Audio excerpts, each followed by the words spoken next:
Hello, everyone, and welcome to the March edition of MycoTalks, hosted by the MRC Center for Medical Mycology.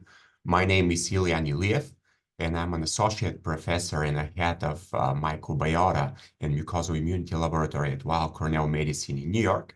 My co-chair today is Dr. Sarah Gaffin, who is a professor in University of Pittsburgh.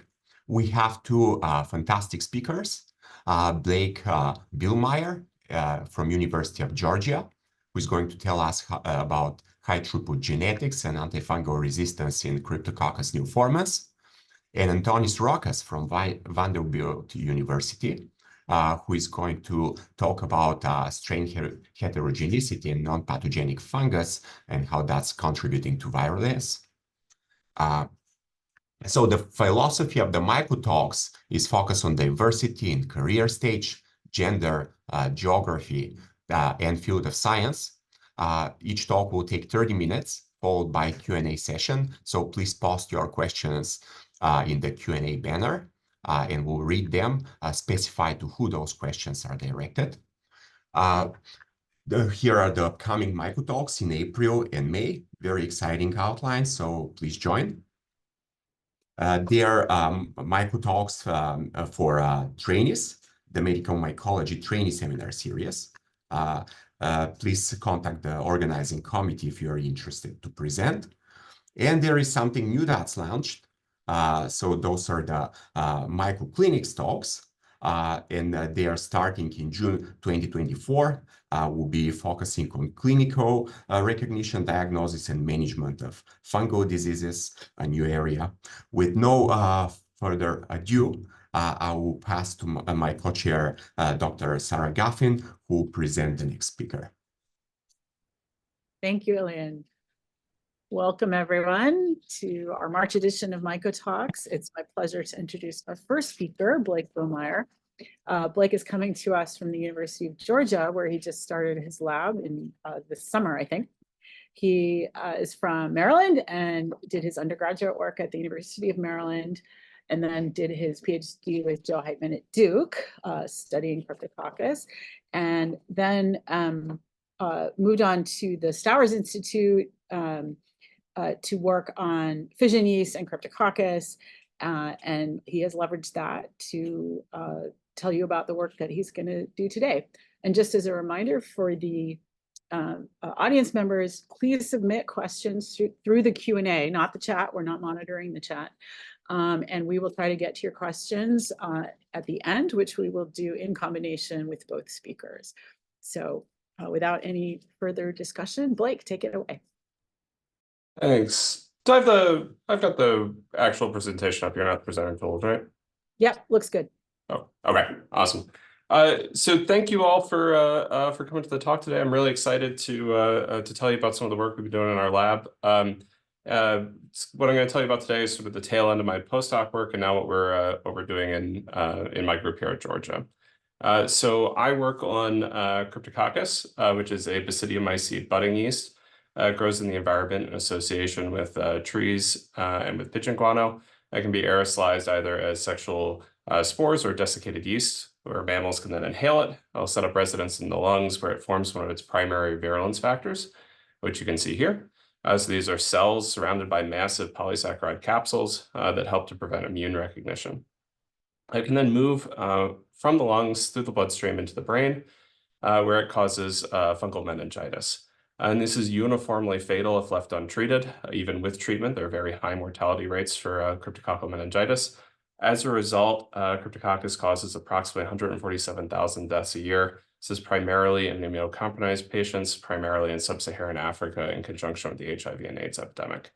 As a result, Cryptococcus has recently been named one of 4 World Health Organization fungal pathogens of critical importance. So this is the top line of that list in its inaugural edition. So for me as a basic biologist, one of the things I find sort of most fascinating about Cryptococcus is that it's not really just one species of pathogen. Instead, there's at least 7 pathogens within this genus. All of those that I'm showing you here in red are capable of causing disease in humans. And they're nested within a group of non-pathogens shown here in blue. And these have really distinct differences in some of their virulence characteristics. So for example, all of these strains shown in blue are are not capable of growing at human body temperature, whereas all of those shown in red are. And I'm really interested in sort of understanding, using Cryptococcus to understand how virulence evolves and how do we get new pathogens emerging from these non-pathogenic environmental isolates. And this, in the case of Cryptococcus, took place over a pretty long period of time. So these have diverged and estimated about 100 million years ago, which is similar to the amount of time that separates humans from bats, for example. And so there's lots of diversity separating all of these strains and lots of sort of interesting biology to probe as a result. So my long-term question is asking how virulence evolves, right? In order to answer that question, we really need functional genome-wide assays for many of these non-model species. And we know a fair amount about how Cryptococcus neoformans works, although there's obviously lots still to understand there. But this is in part because of some really nice tools that we have from people like Yansan Ban and from Hiten Madhani who've worked on building deletion collections in Cryptococcus neoformans. But outside of neoformans, we have relatively few mutants, if any, for some of these other species. And so asking questions about the gene networks that are responsible for various phenotypes is really quite difficult. And so my lab is aiming to build functional genome-wide assays that we think will be portable, not just from strain to strain within a species, but also from species to species within the genus. And today I'm going to tell you about our efforts in building these in Cryptococcus neoformans, sort of starting in the strain where the species we know the most about, and how we think we can leverage these tools along the way to help us understand drug resistance and power development of novel antifungals as well. So when we started this project, we asked ourselves, if we were going to build a tool from scratch, what would our ideal tool do? We'd want something that would test the function of all the genes in the genome in a single experiment. So similar to what you might get out of a deletion collection. But ideally, that thing would be annotation independent, so that we could let the data tell us what parts of the genome were important rather than deciding at the beginning that we're going to look at, say, this 7,000 set of predicted genes. We want to be able to use this thing, build it once, use it over and over again, retest that same set of mutants we'd made in different conditions. At the same time, we wanted it to be simple enough that we could build new collections in different genetic backgrounds when the experiments called for it. Meaning this thing needs to be fast and cheap, right? We want to be able to do this on a single lab scale. And so in essence, what we really want is something where we could have a box in the freezer where every single cryovial in this box contains mutants in every gene in the Cryptococcus genome. We could pull one of these out, grow it up, and do an experiment with whatever selection we can imagine. And so this sounds like a really tall order, but I'm going to introduce you today to a tool that we think checks off all of these boxes. And it's called TNSeq, or transposon mutagenesis sequencing. We did not invent this tool by any means, so it's been around in bacteria for quite a long time. More recently started to move over into the fungal world. So first in Schizosaccharomyces pombe by the Levin lab, and moving more into the pathogen world through some really nice work by Judy Berman's group in Canada as well. So to explain TNSeq to you, I have a story I like to tell that is totally unrelated to biology, but I think it's a really useful analogy, and I promise you we'll come back to talking about biology. And that's why this plane was on my title slide there. So this is a really famous example that's often used to illustrate survivorship bias. It's a study done during World War II by the Allies who were looking at planes that returned from missions to see if there are any sort of patterns in the damage they'd sustained, with the idea of increasing the survivability of these missions over time. So if you look at lots of planes on the left, each with one location damage, you plot that on the right. And if you do this over very large numbers, you can start to see some patterns emerge. Right? So you can see lots of these dots on the wings of the body of the plane and very few on the engines in the cockpit. And so the people conducting this study looked at this data and concluded that they saw lots of damage in the body and the wings. And so these were the parts they needed to reinforce. Unfortunately, a statistician looked at this and realized that this was completely backwards. They're only looking at the planes that actually make it back from their missions, right? So rather than mapping the parts of the plane that they need to reinforce, they're more likely to get hit. Probably no one part of the plane is all that much more likely to get hit than the another. But if you get shot in the entrance of the cockpit, the plane doesn't fly back anymore, and you never observe those. So rather than mapping the parts that are most likely to get hit, what they've mapped is the parts that can survive being shot. And these other parts where they never see damage are the parts that are actually essential for the plane to function.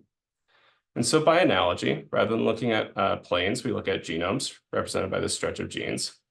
And rather than shooting at them, we damage them by randomly inserting a transposon throughout the genome to disrupt whatever sequence it lands in. And so the idea is that if a transposon lands in a non-essential gene or a non-essential intergenic region, that this will be very similar to those red dots on the wings of the body of the plane, right? We'll be able to recover these and map them. If a transposon lands in an essential gene, it'll disrupt that gene's function. We'll never be able to find these transposon insertions because it'll kill the cell, right? So this is similar to the missing red dots from the engines in the cockpit in the previous example. So for a large pool of cells with single transposon insertions in each cell, any cells that have insertions in the essential genes will fall out of the population. We can collect the rest of these. We can map the boundary between the transposon and the genome using targeted next-gen-seq. With very high resolution, we can basically generate data sets where we can panel across the genome and ask whether something is essential or not. So this would read non-essential, essential, non-essential, essential in this particular example. So I'm going to skip through a bunch of technical detail about how we do this. If you're interested, I'm happy to answer questions, but just to generalize this a bit, we generate lots of independent transposon insertion events on these plates. We can then scrape them off of these plates to pool them together and do assays in our pooled format. So we sequence about 1.5 million unique transposon insertion sites in this particular set, which is an insert about every 13 bases in the Cryptococcus genome, which is about 19 million bases in total. And so that data looks a little like this, where each of these vertical ticks is a transposon insertion. You can see that these two flanking genes very clearly tolerate transposon insertions, whereas this gene in the middle, ERG11, does not. Many of you are likely quite familiar with ERG11. It's a known essential gene and the target of the antifungal drug fluconazole. And one of the things this really illustrates for us is that essential genes, particularly those not conserved in humans, like ERG11, are really strong candidate antifungal drug targets. And so even just defining the essential gene set is really helpful for us in sort of prioritizing targeted drug discovery down the line. So how do we go from TN-seq data to an actual set of essential genes? And so we decided to take a machine learning approach to help us classify these. And this basically works by taking a set of known essential or non-essential genes, splitting these into a training and validation set. We build a model off some characteristics that define the TN-seq data. We can test that off of the validation set. And then when we're happy with this model, we can classify all the genes based on this. And so for this, we basically need two things, right? So the first is that we need some parameters to actually define our TN-seq data. So if we go back to our sort of green rectangular gene here, if we add in some transposon insertions for this gene, we can think of a few different ways we could characterize this, right? We could ask how many insertions are there total, and we've got 9 transposons in this particular gene, right? We could ask how many unique sites there are, and there's 5 here, so that'd be another parameter we could feed in. We could also ask things that are slightly more complicated, right? How many inserts are there in the middle 80% of the gene? We often see for essentials that maybe the extreme 5' and 3' ends aren't actually essential. And so this lets us capture sort of relative importance of different parts of the gene, as well as identifying things like the largest insert-free gap. And again, we're not inventing all of these parameters on our own. We've adapted some approaches from Judy Berman's group here as well. The other half of this is to start with an actual training set of known essentials and non-essentials. And we're a little limited here in Cryptococcus. We don't have a really great set of essentials and non-essentials at the moment. And so our sort of shortcut for this is to look at genes that are conserved among the Ascomycetes. So if we take genes that are present in Cerevisiae, Canna albicans, and Schizosaccharomyces pombe, and also have orthologs in Cryptococcus, if they're essential in all 3 of those Ascomycetes, we assume that they're essential in Cryptococcus as well. And this is very much an assumption, right? We can do the reverse as well and look for things that are non-essential in the 3 Ascomycetes and assume that their orthologs in Cryptococcus are non-essential. Like I said, this is very clearly an assumption. We think it's for the most part true, but I'll tell you in a little bit about some of the exceptions to this. So once we've fed this data into our model, we can start to look at some parameters that help us define how well this is working. And so what I'm showing you here is a precision recall curve, which basically gives us measures in terms of precision of how many of our positives are true positives, and for recall, how many of the true positives are we actually finding. And so these things trade off with each other. Obviously, if we classify everything in the genome as essential, we'll find all the true positives, but we'll identify a lot of false positives as well. And we can vary the threshold at which we define something as essential to sort of move through this space. We've picked a threshold of 0.41 here because it maximizes the precision and recall, but I'll show you in a second that I think we're sort of in a space there for the threshold where we could very easily use the default values of 0.5 as well. And And so this is our predictions of essentiality for the entire Cryptococcus genome. So this is just a histogram, where as you move to the right, you have higher essentiality prediction scores. As you move to the left, you have lower, and our threshold value is that dotted line in the middle. You can very clearly see that there's a strong peak on the left end here of non-essentials, and a strong peak on the right side of the essentials. Where we get a little more squishy is in the middle there, and that those genes, depending on where we move the threshold, you'll get some genes moving from one set to another, but it doesn't move the needle an awful lot. So with this particular threshold value, we're predicting about 1,632 essential genes, which is roughly in line with what we might expect from some of the other fungi as well. So I told you earlier that we'd like to have essential genes, but we'd also like to have essential genes that don't have human orthologs. And so we took the set of Cryptococcus genes and used OrthoMCL to help us predict whether or not these have orthologs in humans. And so I can show you this data again split out between those without human orthologs on the top and those with human orthologs on the bottom. And what you can really clearly see almost immediately is that many of our essentials, in fact, do have human orthologs. And so our set of Cryptococcus essentials without is quite limited. But even in that set, we still have about 400 essential genes that lack human orthologs. And these are sort of enriched in two sets of genes, things involved in the most general Go term of all, biosynthetic processes, which does encapsulate things like ergosterol synthesis, which can be very strong targets for antifungal development. And interestingly, the other set that's quite enriched there are things involved in chromosome segregation, cell division, which are also interesting targets to think about for antifungal development down the line. But I told you we were basing this on some initial assumptions about essentiality, right?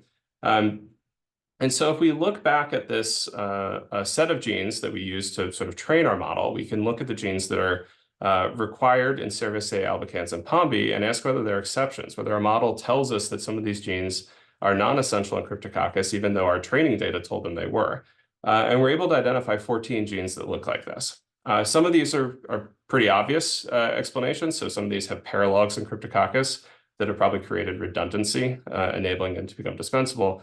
But some of them are a little more not as apparent to the naked eye. And so our group is going to be looking at some of these genes over time to try and tease out some of the explanations behind this.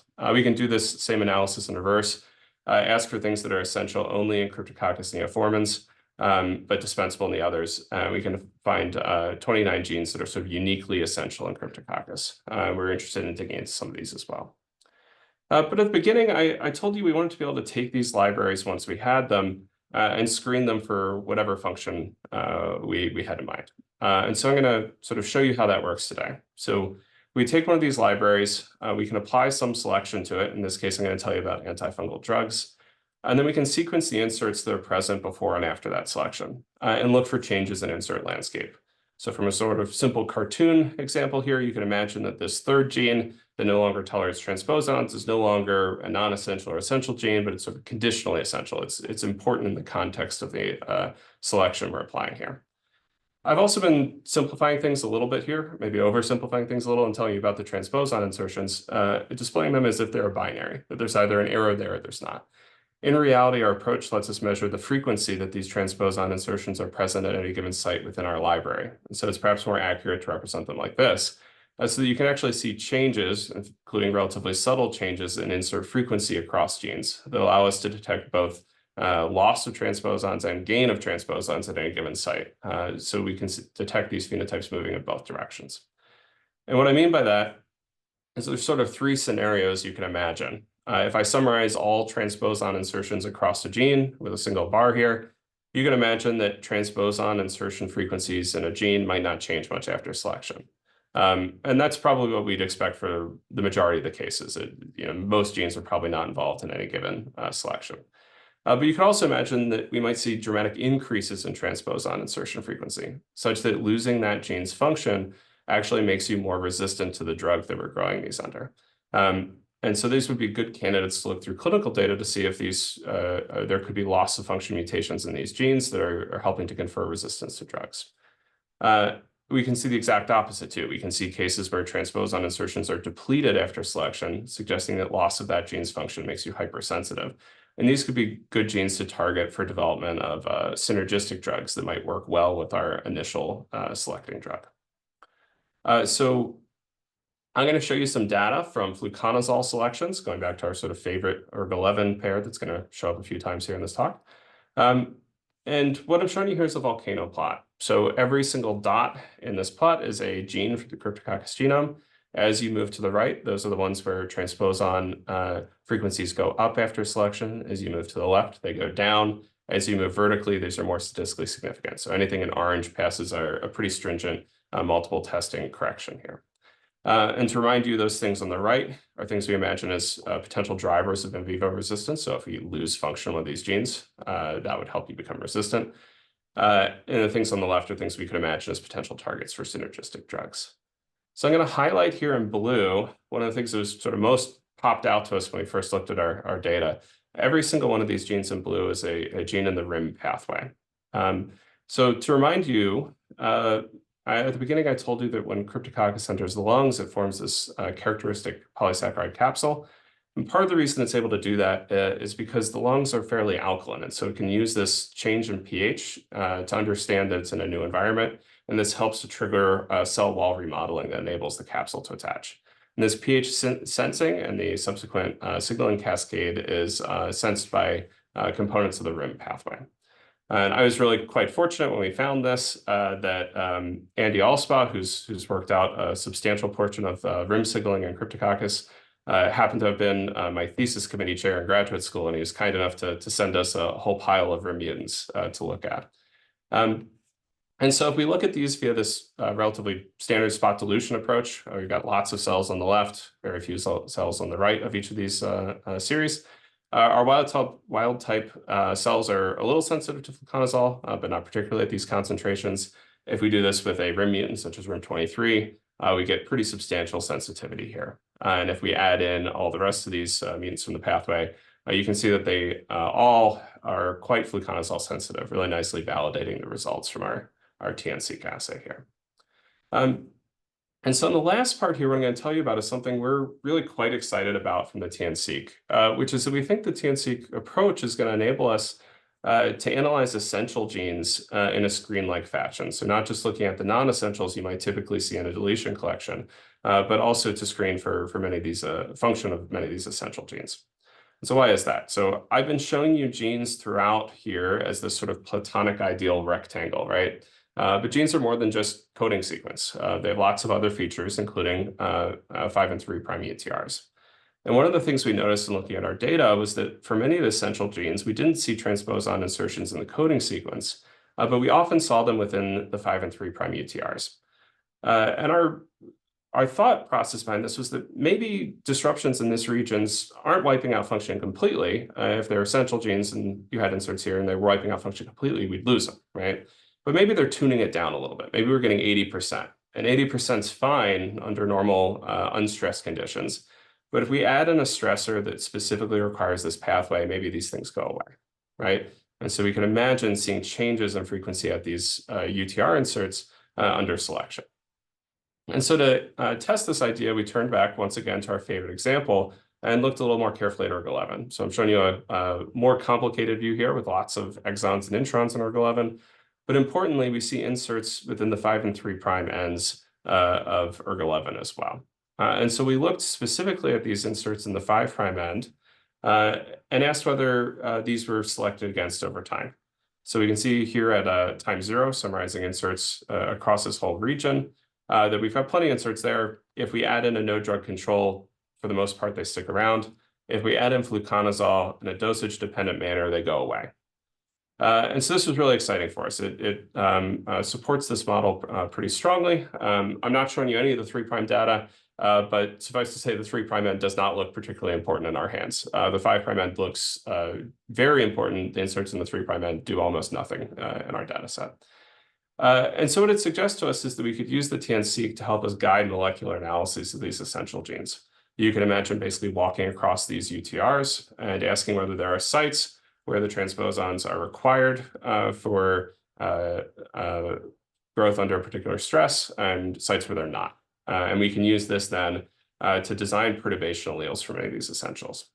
And so again, once again, going back to our favorite examples here, what I'm going to show you is a spot dilution assay where we're seeing wild type at the top, a couple of rim mutants that are clearly sensitive to fluconazole, and then a couple of strains here where either we can pop a transposon into a region upstream of ERG11 where the TN-seq tells us it's not important. And you can see very clearly here that these cells look very much wild type, both on no drug and on fluconazole. Or we can pop a transposon into a region where our TN-seq data told us it would disrupt function. And we can very clearly from that see that these strains are now extremely sensitive to fluconazole. And excitingly, they're extremely sensitive to fluconazole while looking completely wild type without stress. And so we can take this same approach on a genome-wide scale, just looking at insertions in regulatory regions now, rather than insertions within the coding part of genes. And you can see that we have many, many hits just looking at these relatively small regions. I'll highlight one here on the extreme end of the resistance side, is a gene required for assembly of the electron transport chain complex 1. So this is an essential gene. And excitingly, Jessica Brown's group found that rotenone, which is a potent inhibitor of the electron transport chain complex 1, was the absolute strongest hit for antagonism with fluconazole on the chemical screen. So we both sort of hit the same result from opposite ends here, either from the genetics or chemical side. And there's lots of other genes involved in mitochondrial metabolism popping up here. I'm just highlighting a few, some of which are also essential. And so we're really excited about the potential to use this approach to do sort of screen-like assays of essential genes. To summarize things for you here, we've identified numerous essential genes as potential targets for antifungal drugs, identified novel modifiers of fluconazole resistance, and we've shown that we can modify regulatory regions by transposon insertion, and this is going to enable both targeted and screen-like analysis of these essentials. So I'll summarize here real briefly at the end, just to tell you where we're going from here in my own lab. So I'm really very much interested in this question about evolution of virulence. And while all the work I showed you today was in Cryptococcus neoformans, my group is actively building TN-seq systems for other species in this complex, including D. neoformans, Deuterogatii, and Amylolentis right now, with plans to expand this out to the others in addition. And that'll let us ask some of these questions about evolution of virulence, but also about network rewiring, how transcriptional networks might be changing over this evolutionary span, as well as look at species-specific differences for some of these Cryptococcus species that we're quite interested in. And finally, I'll end by acknowledging a few people. Particularly, I talked about some of the work today from Joshua Lyon, a technician in my lab at Georgia, who will be applying to graduate school in the near future, as well as Claire Weikart, a first-year microbiology student here. I didn't talk about any of the work from Aman and Alex, who are undergraduates in the lab, but they're working on separate projects that I'm excited to tell people about in the future. And then importantly, a lot of this work was done while I was a postdoc in the Xander's lab. So I have to thank Sarah quite a bit, as well as specifically Caroline and Mike, who contributed to the building of the TN-seq system. And with that, I will stop and let us hand off to Antonis. Thank you, Blake, for the fantastic talk. To the audience, please keep putting your questions in the Q&A tab, and then all those will be answered at the end. So now I'll move to our next speaker, Antonis Rokas. So Antonis is a Cornelius Vanderbilt Chair in Biological Sciences and Professor at Vanderbilt University. He's also the Foundational Director of the Vanderbilt Evolutionary Studies Initiative. So his research focuses on the patterns and process of evolution. The lab uses computational and experimental approaches to task those questions, and they are looking at molecular foundation of the fungal lifestyle, and outside of fungal, actually his lab has another shunt which is focusing on human pregnancies. So Antonis, looking forward to your presentation. Great, thank you so much. It's a great pleasure and an honor to be speaking to you, and thank you so much for pairing me with Blake so that we can have a whole session dedicated to evolution, which is my passion. And so I'm an evolutionary biologist. I usually start my talks with showing the types of data that Darwin used. So he compared the skeletons of different organisms. He compared their embryology. He looked at the fossil record. He bred organisms, he bred lots of pigeons, and it's with these types of data that he drew his fundamental insights into evolution, that organisms are not specially created, but instead are connected through common ancestors, and they have evolved through descent with modification, and that there is a mechanism generating this diversity of life, and that mechanism is what we now call, and what he coined as natural selection. I think if he was around today, he would be really excited, because in addition to all these types of data that are still really useful, we have an additional data type, and that is the DNA record. So here's a quote from Eric Lander, one of the pioneers of genomics, that the genome, it's a fossil record, it's a landscape, it's a whole geography of distributions, and you might think of it as boring, but in reality, it's a storybook that's been edited by billions of years, and you can read stories in the genome, the stories of evolution, by studying the DNA record. And so that's what we do in my lab. We're fundamentally students of the DNA record. You can think of us as natural historians of genomes. And we're interested in both the patterns of evolution, so think phylogenies or the phylogenetic trees and the like, and processes, so think natural selection, genetic drift, and so on. And we use a combination of both computational and experimental approaches. In my lab, we do the computational and high throughput genomic components, and then we have various collaborations with different labs that either do combine sort of chemical approaches or molecular genetic approaches and the like. Now, you may not know where Vanderbilt is. Vanderbilt is in Nashville, which is Music City, USA, right below the Bible Belt. And a few years back, as a student came in, Jacob Steenwijk, and he was so inspired. So the way we advertise music concerts in Nashville is there is a famous print shop that prints all kinds of cool posters about musicians coming into the show. And so Jacob thought that it would be fun and really interesting to make lab posters about our research interest, inspired by the theme of Music City, USA.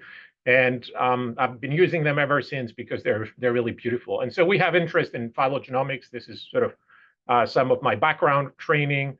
Obviously, a lot of the genomes nowadays that we use are coming from fungi, in particular yeasts in the Saccharomycotina subphylum, and then also molds in the genus Aspergillus. And then, as Ilian mentioned, we also have interest in the evolution of mammalian pregnancy. And so you may have also noticed that I'm an evolutionary biologist, and I'm in a state that's not perhaps the most famous one for its relationship with science. In fact, about 2.5 hours away of where I sit in Ray County, almost 100 years ago, a science teacher was convicted for teaching evolution in a public school. That was the famous, at least in the US, Scopes monkey trial.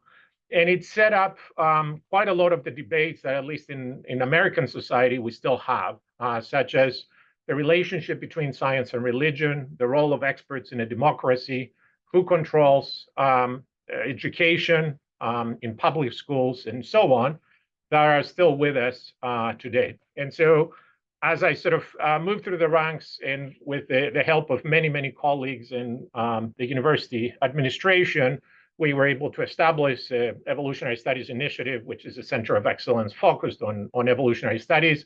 The logo was again designed by Jacob Steenwijk, and it was inspired by actually the book that Scopes taught and got convicted for teaching evolution back almost 100 years ago. All right, so that's sort of a little bit of an introduction. I wanted to give you a little bit of an introduction about me and what my lab generally does, so that you get a sense of sort of the perspective that we bring and our interest to as they pertain to fungal pathogenicity and its evolution. I think you're all familiar that fungal pathogens exert a really big toll, both in terms of infections and deaths on humans. And you're also familiar that there are probably 200 to 300 different pathogens across the fungal kingdom that are responsible. We know about 150, 160,000 species. We estimate that there are about 3-4 million fungal species out there. And so the fraction of pathogens is relatively small, and it's quite diverse. So here is Cryptococcus that Blake was talking about. You recognize many familiar organisms such as Candida auris, Candida albicans, Aspergillus fumigatus, of which I'll be talking a lot about today, and so on and so forth. And so when you map these organisms across the phylogeny, something jumps out, especially for an evolutionary biologist like me, which is that the ability to infect humans, whether opportunistic or not, most of these pathogens are truly opportunistic, but that ability has evolved repeatedly in fungi. So we have multiple independent evolutions of pathogenicity in basidiomycetes, as in Cryptococcus, Malassezia, zygomycetes, and so on, with mucor and rhizopus. You have the pneumocystis, intracellular pathogens over here. The two groups that my lab is focused on is the Saccharomycotina yeast, where you have Candida auris, Candida albicans, Candida glabrata, and their relatives, all independent evolutions of pathogenicity. And then the same is true also for Aspergillus. And so before I tell you, most of my talk today is going to focus, or almost all my talk is going to focus on Aspergillus. But before I jump into our work on Aspergillus, I want to highlight with just a couple of slides the work we're doing in the yeast. Originally started as something unrelated to the evolution of human pathogenicity, but we've generated data sets that are really bringing us to questions associated with pathogenicity. And many of you may be interested in also using these tools and resources that we have developed. And so over the last 10 years, in collaboration with Chris Ittinger's lab at the University of Wisconsin, Meredith Kronwald at the Westerdijk, and the late Clete Kurtzman, the father figure of yeast taxonomy, we've generated a data set of genomic, phenotypic, and ecological data for basically every known species in the subphylum Saccharomycotina. This is a phylogeny of 1,051 fungal genomes, fungal species. Here is Saccharomyces cerevisiae, so that you're oriented. Here is Candida glabrata. Candida albicans is over here, if you can see my mouse. And then Candida auris is at about 2:30 o'clock. And so you can see that, they span quite a bit of diversity, and that we have associated environmental isolation environment data. So are these organisms isolated from victuals? Are they isolated from plants? Are they environmental isolates from soil or from different organisms? We have metabolic data, which are illustrated by the spikes all around the circle, and that indicates whether these organisms are generalists in terms of the different carbon sources they eat, or nitrogen sources they eat, or specialists. And then we also obviously have genomic data in most of these cases for the type strains, in nearly all of these cases for the type strains of all these species. And so having this sort of dense genomic, phenotypic, and ecological data set, we can actually start asking questions about predicting disease-relevant traits. And people in the lab and recent alumni are really interested in using that information and employing either phylogenetic techniques or machine learning techniques to predict disease-relevant traits, such as resistance to different drugs, or the ability to grow at 37, and so on. And what these graphs are showing you is the same set of species. And then whether these particular strains that we have tested are drug resistant or grow on 37. So stay tuned for work along these lines. And maybe the next time I'm invited here, I'll be happy to tell you more about this work as it matures.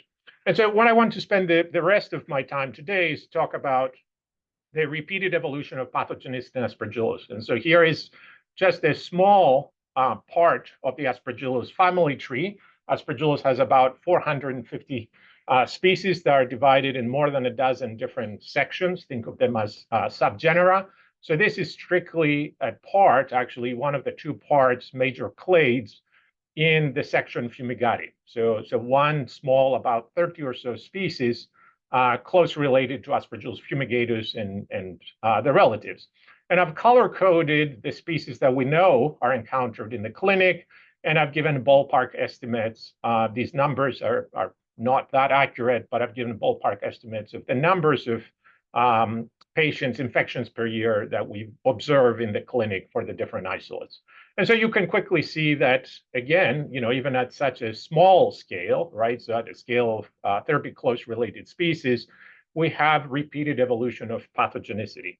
And so that leads to the major question that drives our research, which is, why some Aspergillus species are able to accidentally infect humans. This is not part of their life cycle, as you see shortly. But you have very close relatives that seem to share a lot of the same genetic material, but they're harmless. So why is that? And so to address that question, you need to consider, how Aspergillus is able to cause infection. And so I think you're all familiar that molds sporulate, the sexual stages sporulate these small spores that become aerosolized really easily, and they're called conidia. If they're inhaled by healthy individuals, our immune system typically clears them. But in individuals that have compromised immune systems, they can infect the lungs, lodge infections, and then they're really hard to treat. And so in that environment, what typically an Aspergillus organism trying to launch an infection has to encounter and deal with is, an elevated body temperature, right, growth at 37 degrees, how to combat reactive oxygen species, how to deal with nutrient scarcity, the hypoxia, macrophages, neutrophils, the parts of our immune system that are fighting it. Now, human lungs are really not the ecological niche of Aspergillus fungi, right? They live out in the environment. Soil is their actual niche. And the stresses that they encounter there is predation from amoeba and other organisms and microscopic animals. They have to deal quite a lot with variation in temperature, both highs and lows. Nutrient scarcity, again, combating toxic molecules produced by other soil microbes and so on and so forth. And so that gives rise to the hypothesis, we're not the first ones to pose it, that perhaps the traits and, by association, the genetic variants that determine variation in these traits that make these fungi capable of surviving in these sort of extremely competitive environments in the soil are also the ones that render them pathogenic to humans. And so we have to think about, what types of traits then are relevant for study. And one of the traits that really is sort of at that interface that perhaps could play a role in both the ecology of Aspergillus in natural environments, as well as in their interactions of Aspergillus with the host, are secondary metabolites. Here I'm picking on just one of the secondary metabolites, gliotoxin. We know in the context of host biology, it's an inhibitor of the human immune response. And then in natural environments, it probably confers protection against amoeba. It's clinically relevant. You can take patients, cancer patients that have documented cases of invasive aspergillosis and actually measure gliotoxin in their lungs and sera. And so you can see it. And then it sort of fits the definition of what we would consider a virulence factor in Aspergillus. So that is, if you delete some of the genes in the biosynthetic pathway that produces, that synthesizes the gliotoxin, then you get attenuated, you get reduced virulence. So the mice don't survive as quickly. All right. And so coming back with that background, we can come back to our questions and make it more specific. So we can pick a pair of fungi. So Aspergillus fumigatus, the major pathogen that's on the World Health Organization's list of critical priority pathogens. It infects hundreds of thousands of humans every year. And then you have this close relative Aspergillus fisheri, where you have 4 cases ever reported in the literature. And you look at these cases, and typically these individuals that had Aspergillus fisheri cultured out of them also had a wide variety of other conditions. So they had bacterial infections in addition to Aspergillus fisheri. Other fungi were growing. So they were undergoing sort of a more general set of infections than just Aspergillus fisheri. So why is that? And how can we reason through that?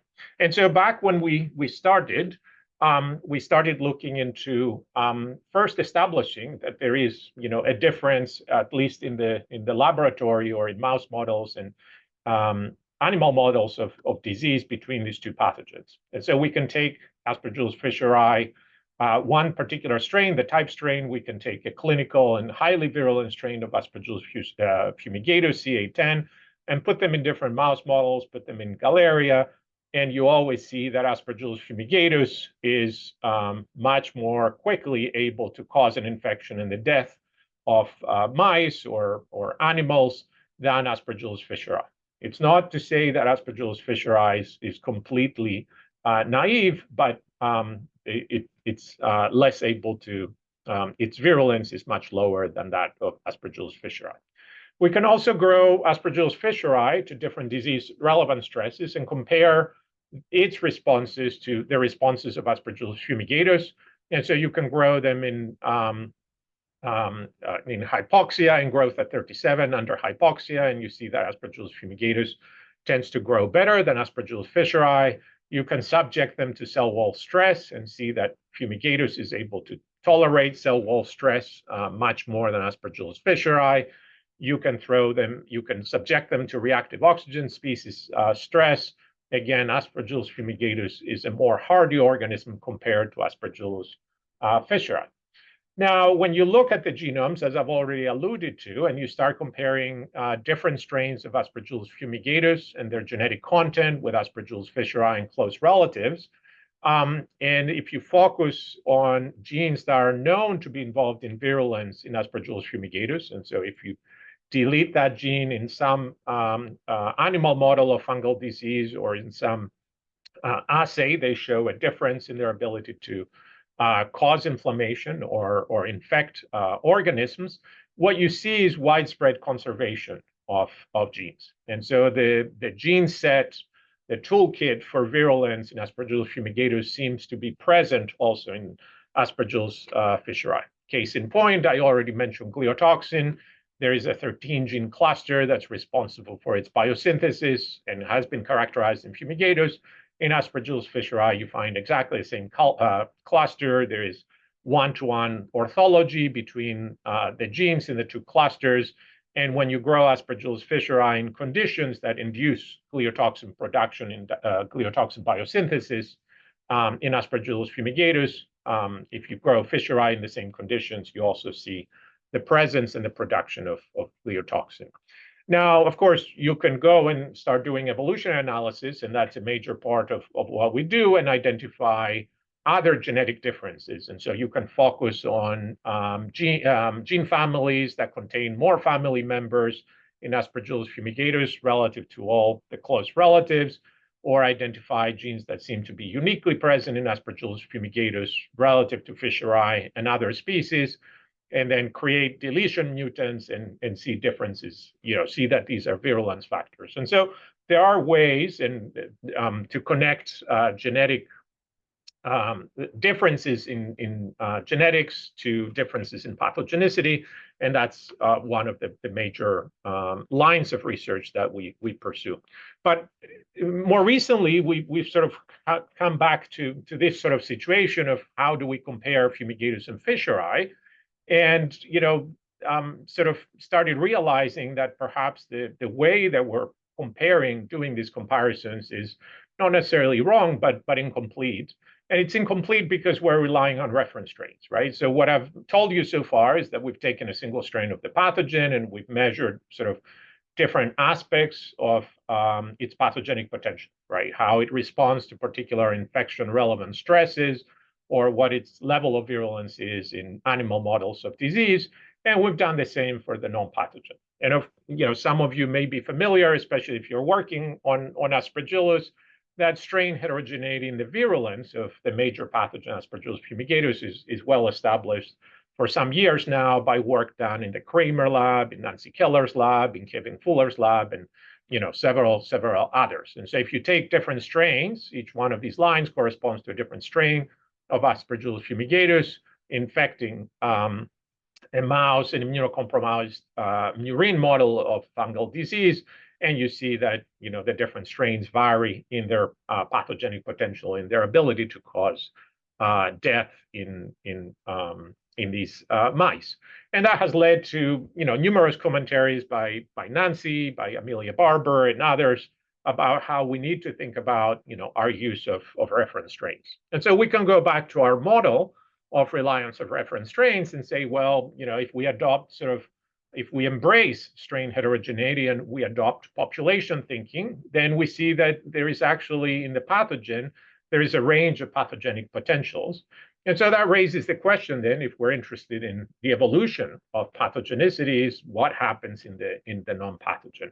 And so that's sort of the latest experiment that we've done. We went to the non-pathogen, we went to Aspergillus fisheri, and we took 16 strains, 16 different strains, and we did the genomes, we constructed chromosome level genomes for all the different strains. We grew them at 30 versus 37 to get an idea of their transcriptomic diversity at human body temperature. Our collaborators in Nick Oberle's lab at the University of North Carolina evaluated the ability of them to produce secondary metabolites at both 30 and 37 degrees. And then our collaborators in Gustavo Goldman's lab evaluated the variation in immune response and virulence in a mouse model, in an immunocompromised mouse model of human disease, fungal disease for all 16 strains. And we also use CA10, CA17 from Aspergillus fumigatus as a control. And so I'll start by showing you first the variation that we see in inflammation and virulence, and then go into how we can tie that to genomic variation, chemical variation, and transcriptomic variation.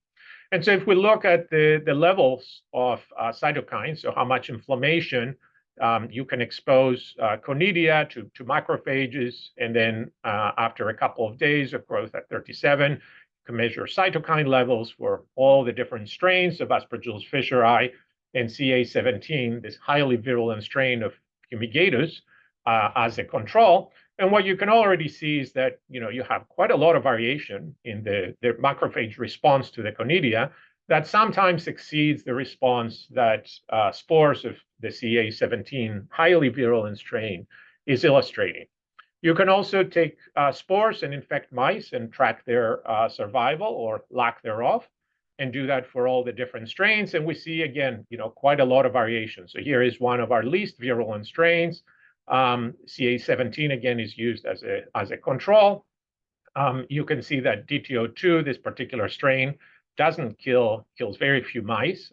It's mostly being able to be cleared by the mice, but TTO14 is a different story. It induces much more death. We can accumulate that data by plotting day until first death. So when was the first mouse for each particular strain that we saw succumb, and then a percentage of survival, so how many survive at the end of the experiment. And you can see that if we draw a hypothetical line of 50% survival, there are some strains that seem to really cause quite a lot of virulence, and then other strains that seem to be relatively mild and able to be clear. Now, again, when we look at genome-wide variation in Aspergillus fisheri, now we have 16 different strains, and we can construct pangenomes and evaluate accessory and core components of the genome. But suffice to say that we have a list of 207 genes that have been associated with virulence in Aspergillus fumigatus, and we find 204 of them. There are 3 that are absent, that are associated with biosynthetic gene clusters.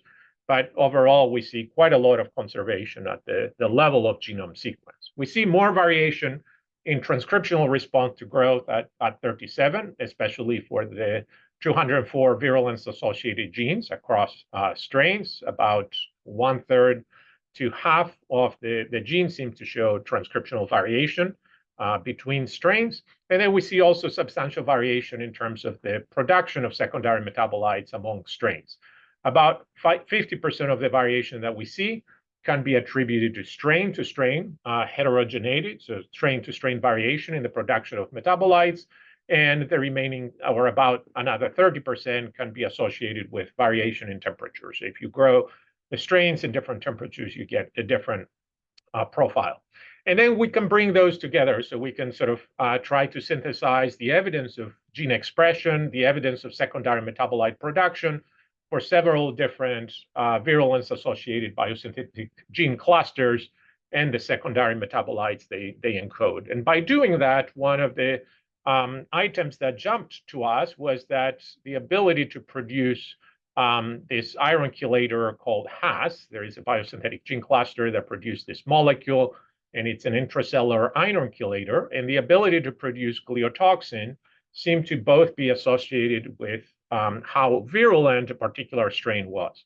And so if I come back to this graph, it illustrates to you days until first death versus survival for the 16 different strains of Fisheri that we evaluated. And I'm to color code a particular strain's ability to produce gliotoxin at 37 degrees, to produce the Haas iron chelator at 37 degrees, and then strains that produce both.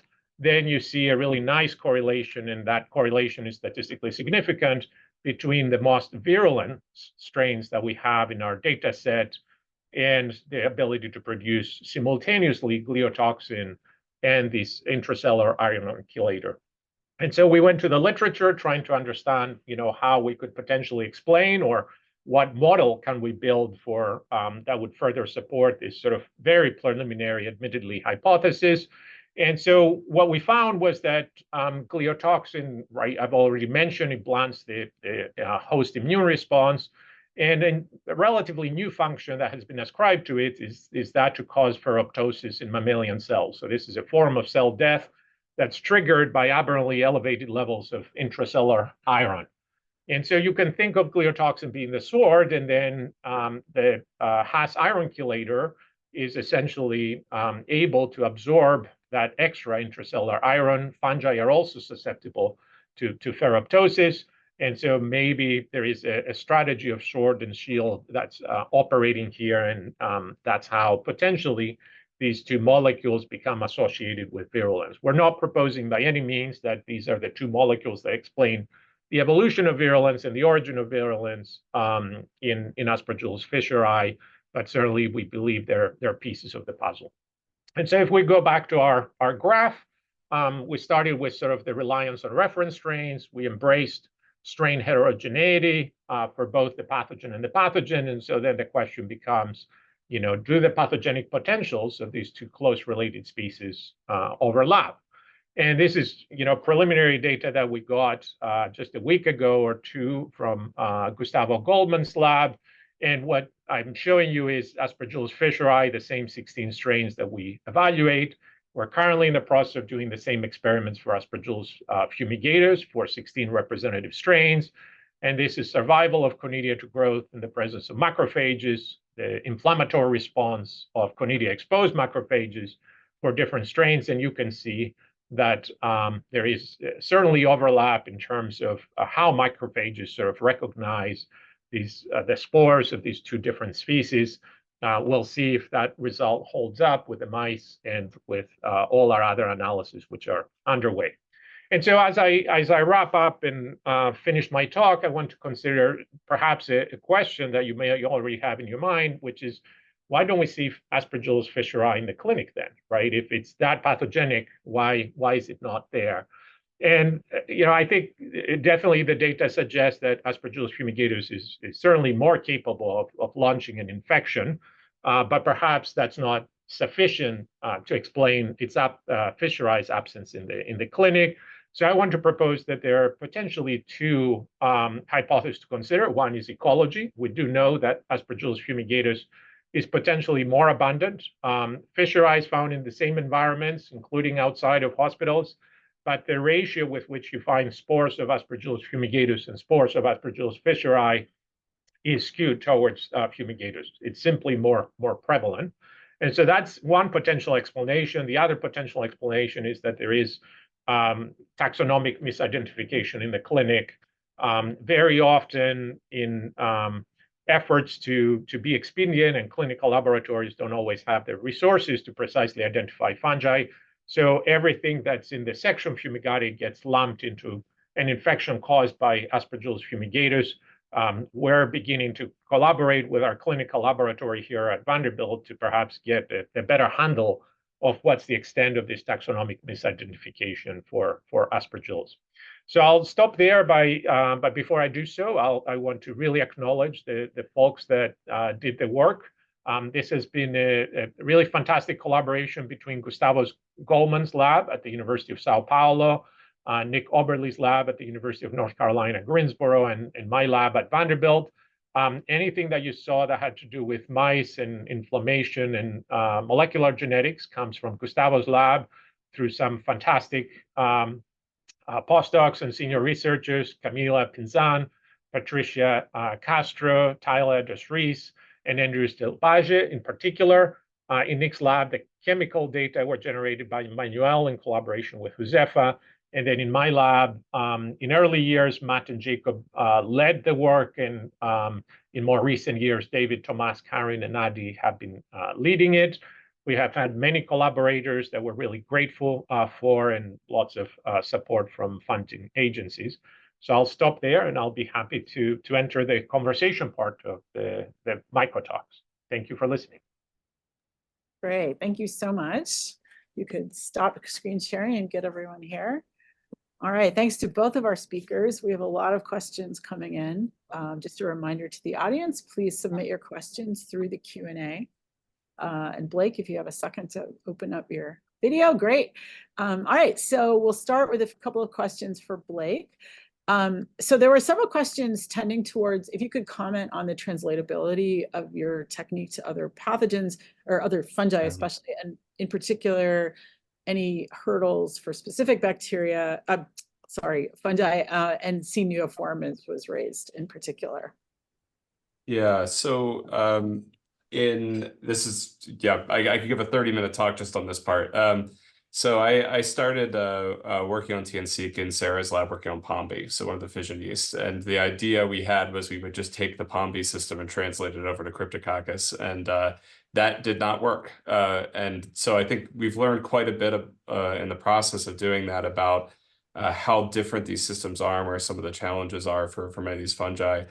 For the most part, we think a lot of it in Cryptococcus had to do with the way double-strand breaks are repaired. There's so much of a preference towards NHEJ that we had to come up with a way to detect transposon movement, and the sort of fidelity of repair was a big problem for us there.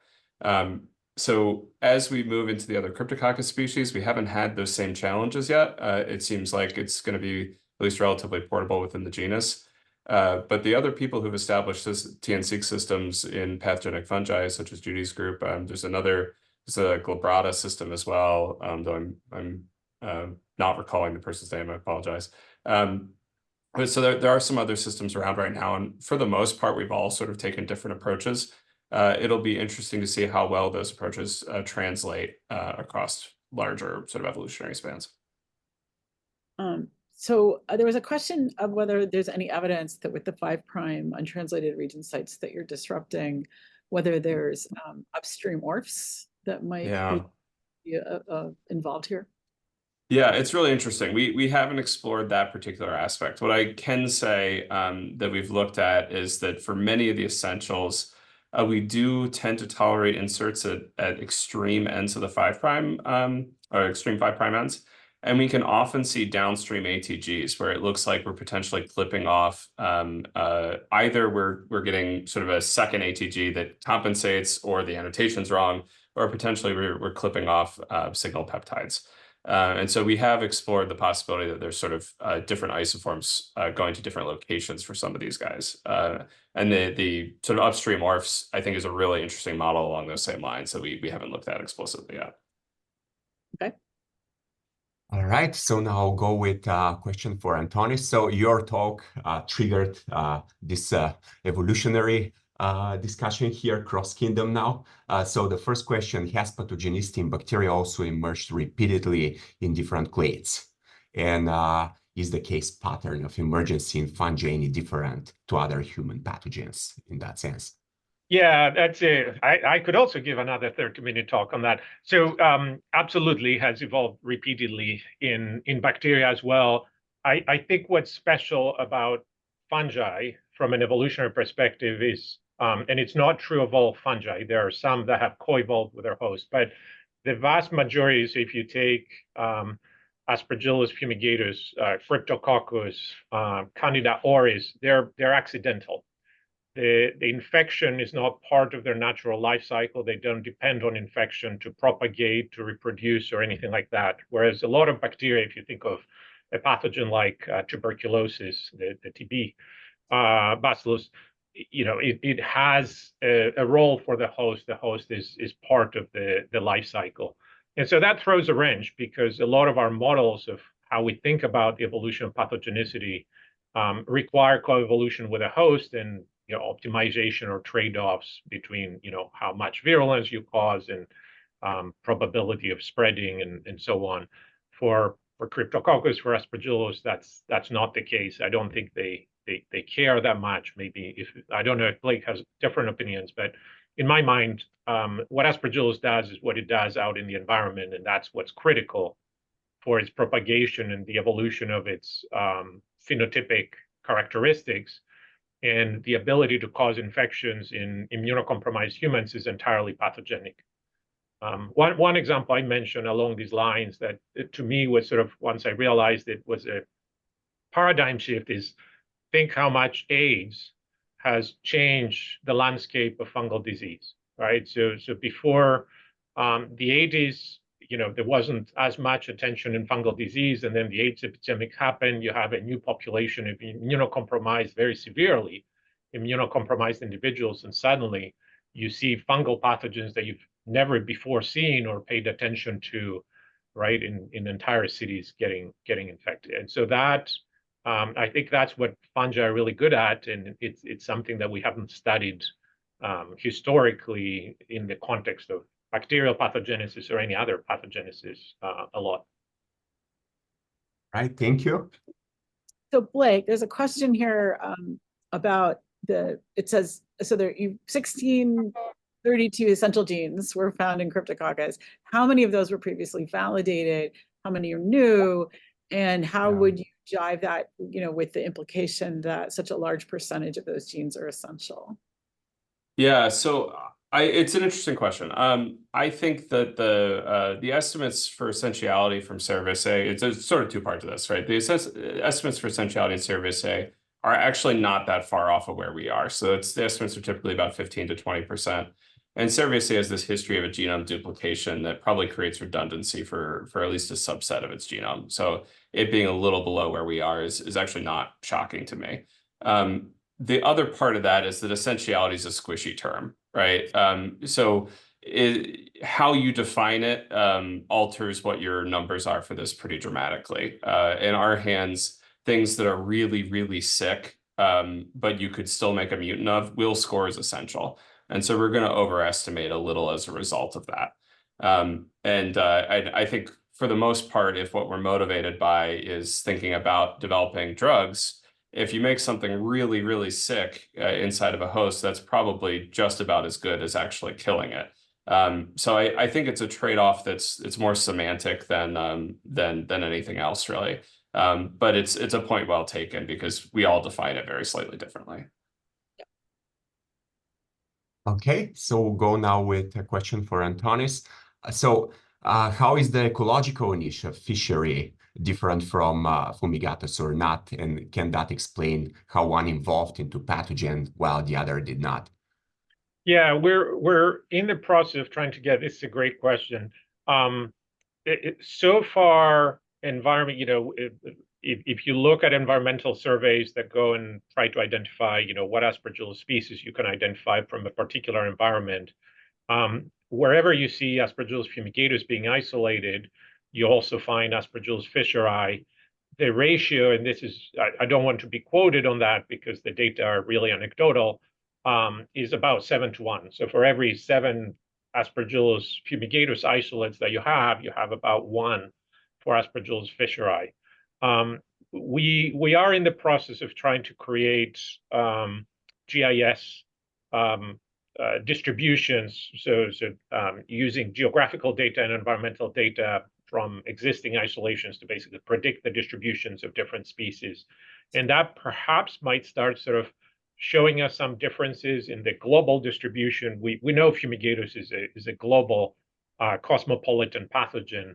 We don't know if that's the case for sure with Aspergillus fischeri.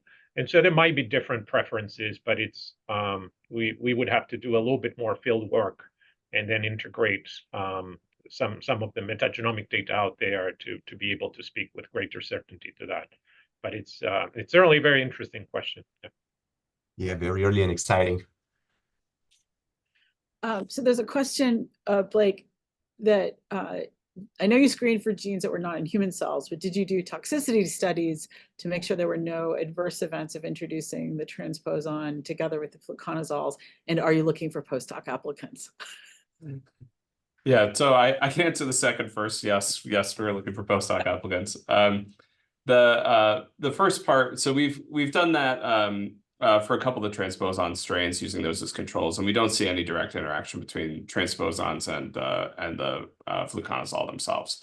I think the transposon's fairly neutral if it's in a neutral location, but if it's not, obviously we get effects. Okay. I'll do another one for Blake because we've got quite a few. So there was also, I guess, a technical question about the fungal specific pipelines for identifying genes and sequences.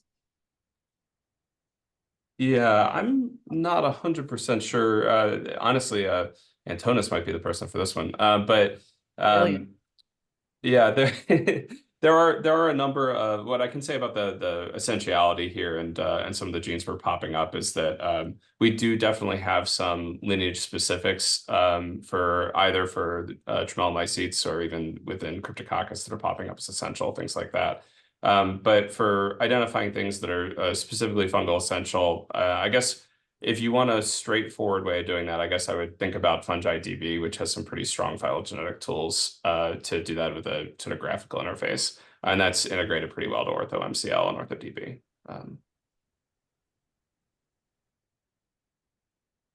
Okay. So a lot about the environment here. So very old literature used to talk about hydrophobicity of Aspergillus fumigatus spores, being hydrophobic and going in specific parts of the lung. Have you tested hydrophobicity of the spores? No, we haven't. That's a great question. I think it would be really interesting to do and try to get at the potential other phenotypic differences. We have Gustavo's lab has been doing proteomic studies of what's on the surface of conidia and what differs between Aspergillus fumigatus and Aspergillus fischeri. So there is a preprint, and there are differences in protein abundances between the species, and you find about 60 or so proteins that are unique to the surface of the conidia of Aspergillus fumigatus compared to fischeri. Of course, fischeri has other proteins that are unique to its surface, but absent from fumigatus. And some of them, alter virulence. And so we're in the process of trying to integrate that information, but we haven't looked at hydrophobin specifically with the assay. So that would be great to see if there is a lodging, potentially sort of, access points and whether they have the right access points compared to fumigatus. That's a great question. Yeah. So Blake, one of your former mentors, asks whether you're looking at routes by which Cryptococcus amylolentus might evolve and these virulence attributes, for example, surviving at mammalian body temperature. Yeah, so we're not answering that directly. So we have a grant out right now proposing to use the TN-seq to look at high temperature growth across the genus, with the idea instead of identifying genes that are required for high temperature growth in multiple of the species and asking whether some of the sequence variation that underlies some of the differences between amylolentus and the pathogens in those genes. So I think that is something we're going after, not doing any sort of experimental evolution to try and make amylolentus grow at higher temperatures. That's not on the books right now, but exploring that same model. So can I ask sort of a related question to that? Sure. Obviously in warm-blooded animals, fever is a very highly selected event, and a huge energetic cost to the organism or to the host, but obviously this is there for a reason. And to what extent, other than looking at antifungal drugs per se, but looking at host responses like fever, obviously like the taking the system to try and get it, because if you really want to get it virulence, it's not going to be so much drug virulence as host immune virulence or host defense virulences. Yeah, it's something we've thought about for sure. So The minor problem we have at the moment is we have so many transposon inserts that we actually need to sort of trim our libraries down to get them into a reasonable size for a mouse model. So we've talked a little about some of the larger animal models as well, like rabbit models, which would sort of contain the diversity that's in our library. But there's going to be some trade-offs, I think, for reducing the inserts to get them into mice that are worth doing. Because it's a point well taken. The most important thing, if you're going to look at virulence, is actually something in an animal, right? Yeah. And I think there's going to be interesting sets of essential genes that pop up there as well. Maybe in concert with the antifungal. Yeah, the interactions there would be very interesting as well. All right, the next question to Antonis, and I'll add actually a few things here. So is one out competing the other if you basically grow them on a plate? And I was thinking also, because they are so close, is there any quorum sensing mechanism or competition mechanism that you can look, genetically or something like that? Because on plates, sometimes, the growth is different. Yeah, these are both great questions and great experiments. We've done co-culture experiments, especially our collaborators' lab, Nick Oberlies's lab, is doing that routinely to discover new molecules or what's produced when you have species interacting. We haven't done the competition of fumigators with Fisheri. We've compared Fisheri with other organisms like Trichoderma, and you see Fisheri playing sort of much more reserved compared to Trichoderma, which is a pretty aggressive fungus and has, fungistatic and fungicidal secondary metabolites. But that would be a great experiment. And then, what's nice about this is you could potentially use the deletion mutants like LAA and others that sort of abrogate secondary metabolite production and see how the interaction changes if you start modifying components of anything. For quorum sensing, we really haven't looked at all. We really don't know much about sort of whether these two species even co-occur out in the environment or whether they have sort of slightly distinct ecological niches. That's a whole area of research that would be really interesting. It's kind of hard to get it funded through sort of NIH types of mechanisms. So I'll stop there. Yeah. Can I ask a question to Blake? Am I allowed? Yeah, or, please do. Yeah. I'm happy to wait. So I was wondering, this is really interesting stuff, Blake. So you have the sites of transposable element integration, and I was wondering, right? So obviously there are regions that variation is tolerated and regions that it's not, and that's what your transposable element insertions are saying. But you also have potentially, right, variation within and between species that you see in natural populations or out of experimental evolution. So I was wondering if there is whether you can sort of combine essentially these two approaches, right? What's out in nature and what types of variation you see, because that's the variation for drug resistance, for immune, for virulence and so on, with what you do in the screen, which is the variation that you generate with your functional screen. Yeah, 100%. So the graduate student Claire Reichart that just joined our lab is actually working on using some of the existing strain diversity collections for Cryptococcus, which got about 400 isolates from sub-Saharan Africa that all have genome sequence and strains in the freezer and so on, right? And she's using that to build a pan genome and start asking questions about gene content variation there, as well as potentially tying this back into the TN-seq, so picking out interesting points of diversity there and building TN-seq libraries for those as well. So it's a point well taken. I saw the title of your, maybe not the title of your talk, but the graphic of your talk today, and realized I should have emphasized that quite a bit more. That it's a incredibly important thing that we look at strain to strain variation beyond just species to species. Yeah, I'm mentioning it more from the point, right? You showed ERG11, and right, there are many mutations, point mutations, right, that change the behavior of ERG11. But you don't allow any, right, copy number variants, essentially, right? So any integration that breaks down the protein, it seems like your screen says, it's a no-go. And so comparing the structural variants that you naturally observe with the variants that you can generate in the screen seems to me really fascinating from, sort of mutational variation and what opportunities fungi have for resistance. Yeah. Yeah, it's also actually something I cut out today. So the ERG11 copy number is another story. You're completely right. We can't observe aneuploidies if we've broken ERG11. But we're pretty sure we're observing aneuploidies in other cases. So if we have inserts outside of those contexts, right? We think we've got a way where we're basically seeing population structure in our TN-seq libraries that reveals when we have chromosome duplications. And so that's a fun second story that I just didn't have time to go into today. Cool. So I have a question for you, Antonis. I love that you raised the issue of outreach and of being in Tennessee and being in a place where evolution is sadly still not always believed. So with this group, do you have insights or advice about how we as scientists can more effectively engage with the public, particularly the skeptical public, in a way that they may be receptive to it?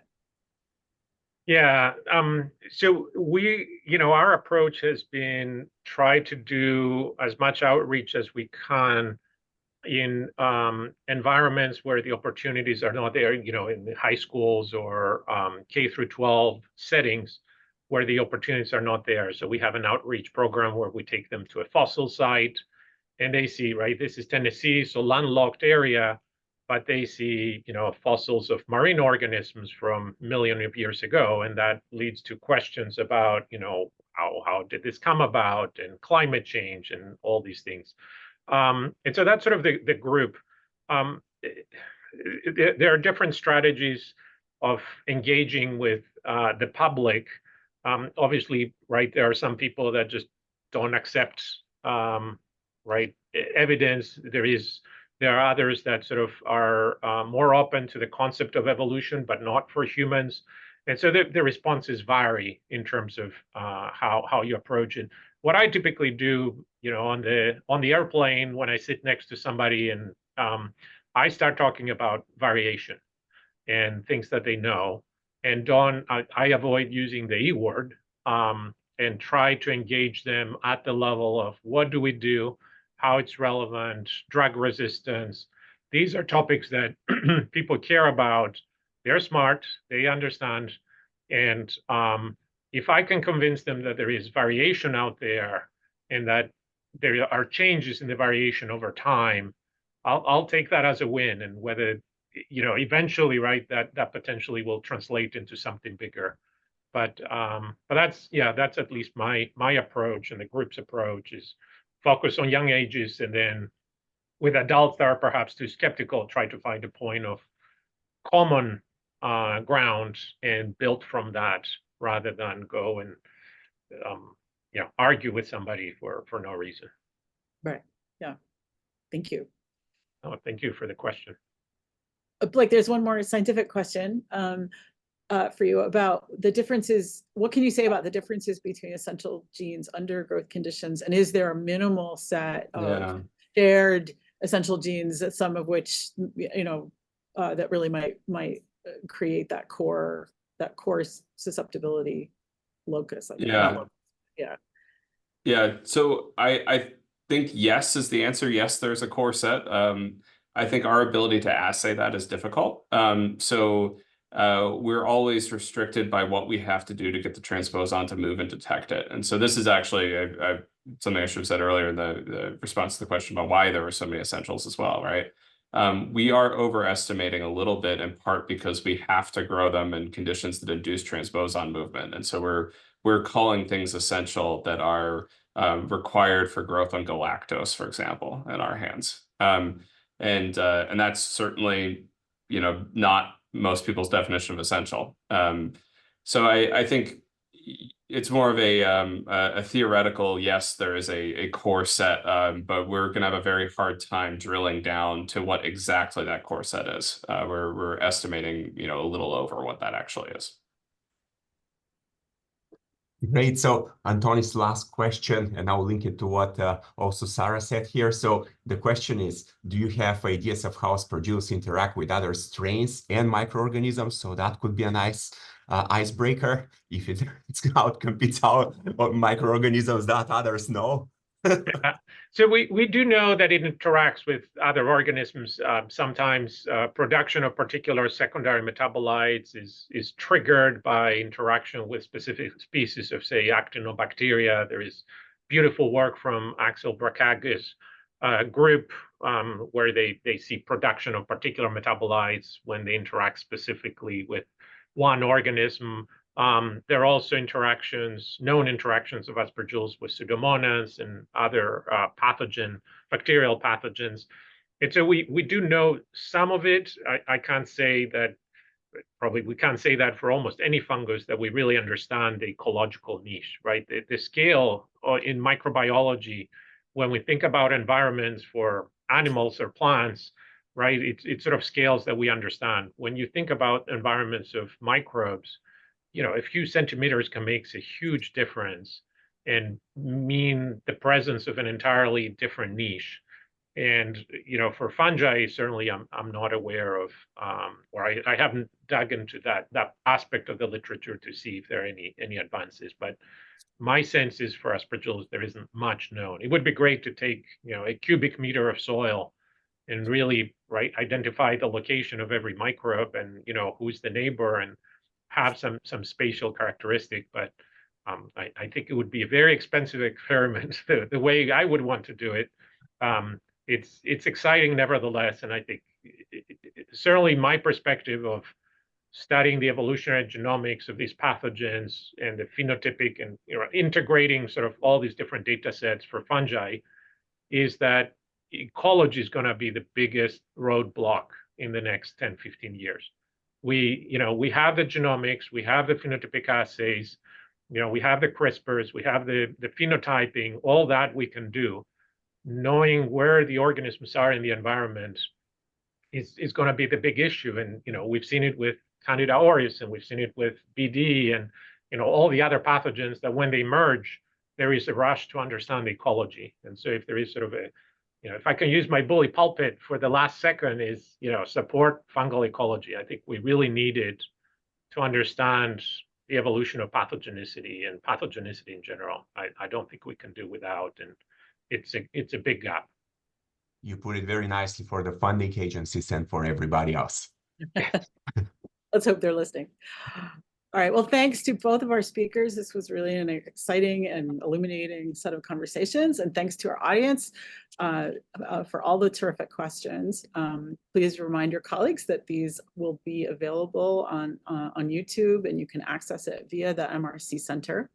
I want to give a huge thanks to the MRC Center at the University of Exeter for continuing to sponsor these. It's been close to 4 years now, and I think the enthusiasm is clearly still there in our community, and we couldn't do it without them, and particularly Jenny Spencer and Alberto Munoz, who are very quietly in the background making sure that all of this works as smoothly as it has. So big thanks to them. Thanks to my co-hosts Ilya and Ilya. The next one of these is April 25th, so be sure to sign up, tune in. As a reminder to the audience, you do have to sign up for everyone individually so that you get access. Presumably you know that since you're here today. But tell your friends, and we will sign off from all of us. Thanks. Thank you. Thank you.